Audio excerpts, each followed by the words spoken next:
ದಿನಾಂಕ 28ರಂದು ಕುಶಾಲನಗರ ಗಾಯತ್ರಿ ಕಲ್ಯಾಣ ಮಂಟಪ ಸಭಾಂಗಣದಲ್ಲಿ ಕೊಡಗು ಜಿಲ್ಲಾ ಕರ್ನಾಟಕ ಜನತಾ ಪಕ್ಷದ ಕಾರ್ಯಕರ್ತರ ಸಭೆಯನ್ನು ಆಯೋಜಿಸಲಾಗಿತ್ತು.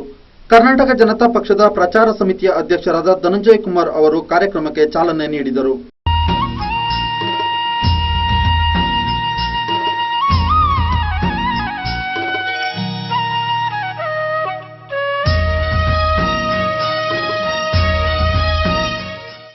ಈ ಸಂದರ್ಭ ಮಾತನಾಡಿದ ಅವರು, ಜಗದೀಶ್ ಶೆಟ್ಟರ್ ಅವರ ಸರ್ಕಾರ ಸಂಪೂರ್ಣವಾಗಿ ನಿಷ್ಕ್ರಿಯವಾಗಿದೆ.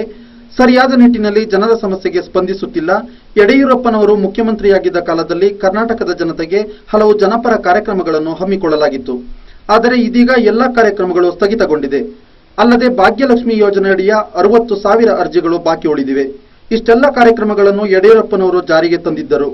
ಇದೀಗ ಈ ಕಾರ್ಯಕ್ರಮಗಳು ಸ್ಥಗಿತಗೊಳ್ಳುವುದಕ್ಕೆ ಕೆಲವೊಂದು ಶಕ್ತಿಗಳ ಹುನ್ನಾರ ನಡೆಯುತ್ತಿದೆ ಎಂದು ಆರೋಪಿಸಿದ ಅವರು, ನಿಷ್ಕ್ರಿಯವಾದ ರಾಜ್ಯ ಸರ್ಕಾರದ ವಿರುದ್ಧ ಮುಂದಿನ ಚುನಾವಣೆಯಲ್ಲಿ ತಕ್ಕ ಉತ್ತರ ನೀಡಲು ನಾವು ಹಾಗೂ ನಮ್ಮ ಪಕ್ಷದ ಕಾರ್ಯಕರ್ತರು ತಯಾರಾಗಿದ್ದೇವೆ ಎಂದು ತಿಳಿಸಿದರು.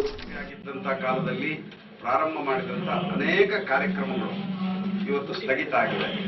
ಕಳೆದ 6-8 ತಿಂಗಳಿಂದ ಫಲಾನುಭವಿಗಳಿಗೆ ಸಿಗಬೇಕಾದಂತಹ ವೃದ್ಧಾಪ್ಯ ವೇತನ ಇರ್ಬೋದು, ವಿಧವಾ ಮಾಸಾಶನ ಇರ್ಬೋದು, ಅಂಗವಿಕಲರ ವೇತನ ಇರ್ಬೋದು, ಇದು ಯಾವುದು ಕೂಡ ವಿತರಣೆ ಆಗ್ತಾ ಇಲ್ಲ. ನಮ್ಮ ಒಂದು ಅಂದಾಜಿನ ಪ್ರಕಾರ ಸುಮಾರು 10 ಲಕ್ಷ ಜನರಿಗೆ ವಂಚನೆ ಆಗ್ತಾ ಇದೆ.